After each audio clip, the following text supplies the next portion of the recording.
Fala pessoal, Johnny Lúcio aqui e vamos dar continuidade às nossas aulas, hoje falando de FPS e de Delta Time também. Eu vou tentar acrescentar o Delta Time nessa aula aqui também. Bom, na última aula a gente tratou das fontes e como a gente bem viu, a gente terminou o projeto mais ou menos dessa forma. A gente vê que a nave está correndo, saindo da tela, disparado, sem controle. Então vamos começar a tratar esse problema, vamos começar a impor uma taxa de atualização fixa para o nosso game. Bom, vamos começar falando do porquê nós fazemos isso. Por que não liberamos a taxa de atualização do nosso game e por que não deixamos o nosso computador fazer da forma que ele puder, colocar todo o desempenho que ele puder na taxa de atualização? Bom, o problema que temos aí é que nem todos os movimentos vão ocorrer da forma que deveriam. E nem sempre, quanto mais taxa de atualização você tiver, melhor o seu game. Por exemplo, esse problema que nós temos aqui, da taxa de atualização do game, fazer com que a nave vá rapidamente para fora do cenário, é um desses problemas. Quando a gente roda, ele vai rapidamente para fora sem controle, e um valor muito pequeno faz com que ele saia. Mas o problema maior em si é que em alguns computadores, se a gente deixar a taxa de atualização sem controle, alguns computadores o jogo vai funcionar de uma forma e em outros computadores vai funcionar de uma forma totalmente diferente. Então, para alguns computadores mais velhos, o jogo vai rodar, digamos, a 500, enquanto num computador mais moderno, ele pode chegar a taxas de 1000, 2000 e por aí vai. Então, para controlarmos isso, nós temos o FPS e nós precisamos travar o FPS para isso em alguns casos. A parte boa é que nós podemos escolher o limite do nosso FPS, mas enfim, chega de enrolação, vamos lá. Para fazer isso, para tratar o clock do nosso game, para cortar o FPS, nós precisamos chamar a classe clock do Pygame, que vai nos dar o update, o timing desse jogo, do nosso jogo no caso. Então, vamos lá. Se a gente for aqui em time, a gente tem aqui o clock, a classe clock. Create a object to help track time. Enfim, essa classe vai nos ajudar a definir um FPS padrão para o nosso game. Então, vamos criar esse objeto clock aqui. Você vê que pygame.time.clock é a forma que nós criamos um objeto do tipo clock, assim como a gente fez com a fonte, assim como a gente fez com a surface, e entre outros. Vamos lá, vamos colocar o clock aqui antes da tela, que eu acho mais correto, colocar ele no começo do setup. Então, vamos lá, clock, vamos chamar a nossa variável de clock mesmo, e vamos chamar pygame.time.clock. Pronto. Com essa variável, nós podemos definir o FPS do nosso game. Então, vamos voltar para lá e vamos clicar em clock. Aqui, na classe clock, nós temos a função tick. E é aqui, com esse update the clock, é aqui que nós definimos o FPS do nosso game. Essa função nos ajuda a definir o frame rate do nosso game. Aqui a gente passa o frame rate, e ele vai nos retornar também o resultado do Delta Time em milissegundos também. Vamos lá. Vamos aqui no nosso update. E aqui abaixo da atualização, vamos colocar aqui clock.tick. E vamos colocar a 30 FPS por enquanto. Isso aqui é escolha sua. Se você acha 30 FPS muito pouco, coloque 60, 120, quanto você preferir. Mas o fato é que nós precisamos definir uma taxa de atualização. Lembre-se que antes disso, nós temos a nave indo rapidamente para o infinito. Após essa definição, veja como a nave se move muito mais lentamente. Agora ela se move numa cadência correta, sempre a mesma distância a cada tick, a cada atualização. E não como estava antes, indo simplesmente para o infinito rapidamente. Da forma que estava, dependendo da atualização do computador, ele poderia viajar a 700 FPS e daqui a pouco viajar a 1000 também, variava muito. Tanto que se você prestar atenção e reduzir a velocidade do vídeo, você vai ver que ele começa numa velocidade e depois ele dispara mais ainda, porque essa taxa varia. Então, nesse caso, com o tick definido para 30 FPS, ele sempre vai se mover à mesma cadência. Só que, ainda assim, temos um pequeno problema. Se nós definirmos aqui 60 FPS, rodarmos novamente, veja que a nave agora se move mais lentamente, mas se move bem mais rápido que da forma que estava antes. A 30 FPS ela se movia bem mais lentamente. E similarmente, se a gente colocar 120 FPS aqui e rodar novamente, ela vai se mover muito mais rápido. Para deixar esse movimento mais nítido, eu vou colocar aqui 10. Vamos colocar 30 FPS e veja que a 10 ele já se move um pouco mais rápido. se colocarmos 60, ele vai fazer isso no dobro do tempo, né? Na verdade, na metade do tempo, para falar a verdade. E com 120, ele vai ser 4 vezes mais rápido que inicialmente. Então, isso é o problema de ter uma taxa de frames variável, uma taxa de FPS variável. Porque quando ele varia, algumas coisas que acontecem no nosso jogo, se não forem bem codadas, se não forem baseadas em física, se forem baseadas na transformação do objeto, como é aqui, vai acontecer diferente dependendo do FPS que o nosso jogo tem. E para resolver isso, nós temos o delta time.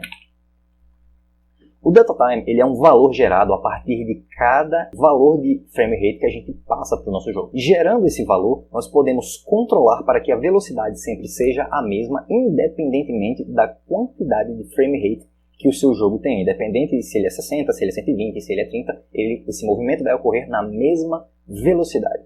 O delta time não é tão difícil quanto parece, é só um nome bonito para um valorzinho pequeno que a gente precisa. Ele é obtido a partir da divisão do número 1 pelo FPS do seu game. Por exemplo, se o seu FPS é 30, você vai dividir e vai ter um valor, se eu não me engano é 0, nesse caso é 0,33. Eu acredito que seja esse, não tenho certeza, mas eu acredito que seja esse. Na verdade, vamos testar. A função clock, ela nos retorna em milissegundos justamente essa resposta. Vamos dar um print aqui e vamos rodar. Veja que, na verdade, eu coloquei 120, vamos começar pelo 30. Vou colocar aqui 30. Bom, veja aqui que ele nos dá 33, 34, é um valor variável, mas bem próximo. O valor que está chegando aqui em milissegundos é justamente o resultado do delta time. Ele está nos dando em milissegundos, por isso que ele aparece 33 completo, número completo, mas na verdade ele está nos retornando em milissegundos. É como se tivesse um pequeno m aqui, se você já estudou notação científica, ao invés de nos retornar 0,033, ele está nos retornando 0, na verdade, não 0, ele está nos retornando 33 milissegundos, milliseconds. Ele está nos retornando nesse formato. E por isso que aparece aqui esse 33 completo, esse 34 aqui completo. Se a gente for na documentação, a gente vê aqui, ó, está retornando, essa seta significa retornar aqui na documentação, retorna o valor em milissegundos. Então, com esse valor retornado em milissegundos, nós precisamos transformar ele de volta no valor em milissegundos que a gente precisa, em segundos na verdade, a gente precisa do valor em segundos. E para converter em segundos, basta que nós dividimos esse valor por 1000, ele vai voltar a ser aquele valor de 0,033. É basicamente isso que nós precisamos. Se nós trocarmos aqui para 60 e rodarmos novamente, veja que esse valor muda, porque o resultado para 60 é outro número. Basicamente é 0,016. Vamos anotar aqui que isso vai ser importante. Vamos tirar isso aqui. 1 dividido para 60 vai ser igual a 0,016. Não se preocupe com matemática, é bem simples de entender, não é nada muito difícil. Vamos colocar aqui para 120 também. 120. E aqui, se eu não me engano, é igual a 0,008. Esse aqui é ainda menor. Enfim, basicamente é isso. Para cada valor de FPS que você colocar, vai ter um delta time diferente. E é aqui que está a sacada. Esse valor de delta time diferente é o que vai converter o nosso número para que ele sempre tenha a mesma velocidade. Como assim? Isso ainda parece muito difícil. Vamos lá. Vamos pegar aqui. Nós podemos fazer dessa forma. Nós podemos colocar aqui delta time igual a clock, basicamente esse valor aqui. Acredito que não tem nenhum problema, vamos rodar, nenhum problema. Ok. O que vamos fazer aqui? Vou pegar esse delta time e colocar lá em cima, que é melhor, porque eu vou precisar dele aqui um pouco mais embaixo. Vou colocar aqui, delta time. Ok. Vamos multiplicar esse 10 aqui pelo delta time. O que acontece? Veja que a nossa nave parou de se mover. Para que ela possa se mover, nós precisamos colocar um valor um pouco mais alto. Em outra aula, eu recapitulo e digo por que isso está acontecendo. Porque teria que explicar muito mais e vai ficar muito longa a aula se eu começar a explicar o porquê que ele não se moveu naquela hora. Mas tem uma explicação para isso sim. E veja só, com esse número 200 aqui, ele vai conseguir se mover mais ou menos como ele estava se movendo antes. E agora, perceba que se eu mudar aqui de 60 para 120 FPS, e rodar novamente, o movimento é basicamente o mesmo. Quando eu multipliquei pelo delta time, por mais que eu mudasse o FPS, o movimento parece ser o mesmo. Deixa eu botar aqui até 30. A velocidade que ele faz é a mesma, independentemente se está 60, se está 30. Vou fazer algo mais absurdo ainda, vou colocar a 2 FPS. A velocidade que ele vai fazer esse movimento é a mesma, apesar de que ele foi truncado, mas a velocidade foi exatamente a mesma. Então vamos deixar aqui a 120, que fica bem mais suave, ele perde aquele fantasma, ou pelo menos diminui.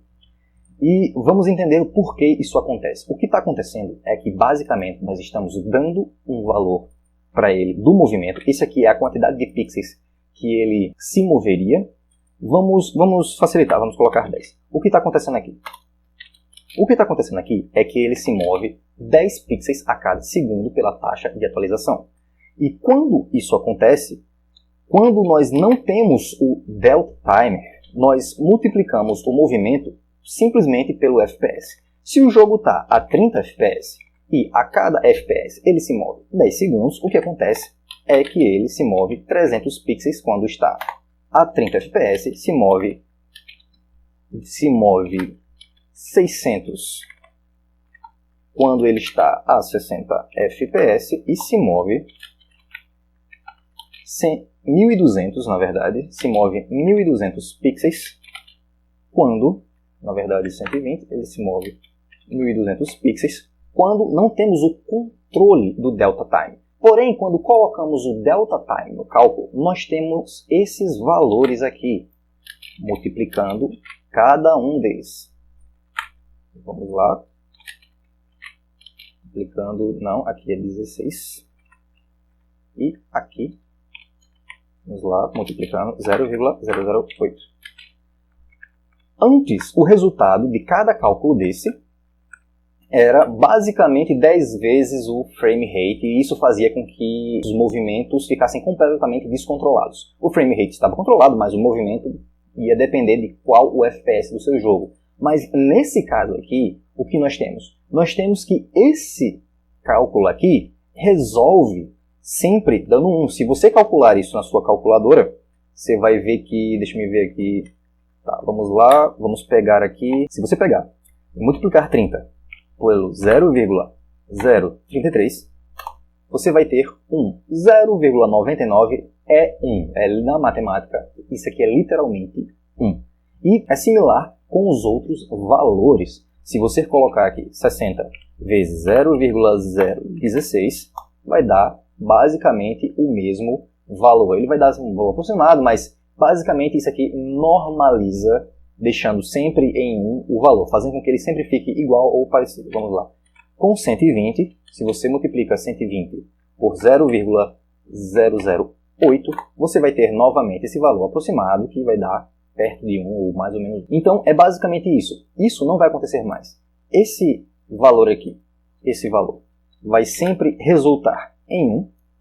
Isso aqui é igual a 1. Ou seja, toda vez que isso aqui acontecer, a gente vai ter 10 vezes 1, vai ter 10 vezes 1, e a gente vai ter 10 vezes 1. O que vai acarretar que o resultado desse cálculo sempre vai ser 10, 10 e 10.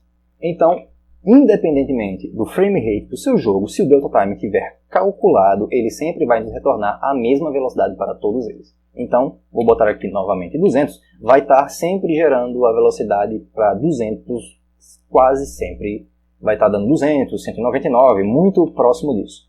Então, independente do frame rate, a nave vai se mover com a mesma velocidade, e qualquer objeto que você mover vai se mover com a mesma velocidade. Então, é isso basicamente no que se trata de frame rate e delta time. Não é muito difícil definir o frame rate e o delta time aqui. Em outras linguagens é um pouco mais complexo, porque não tem uma função pronta que resolve isso na maioria das vezes. Mas nesse caso aqui do Python, nós temos essa função que resolve esse problema. Existe outra forma de calcular o delta time, mas basicamente essa aqui vai resolver nossos problemas por enquanto. A outra forma é mais precisa, é mais detalhada, é bem melhor, mas essa daqui resolve o nosso problema por enquanto. Então é isso. Eu vou deixando a aula por aqui para que ela não se estenda mais do que já se estendeu. Se gostou do conteúdo, deixa o seu like aí, compartilha com seus amigos. Na próxima aula a gente traz mais conteúdo para vocês. E é isso, até a próxima. Obrigado por assistir e até breve.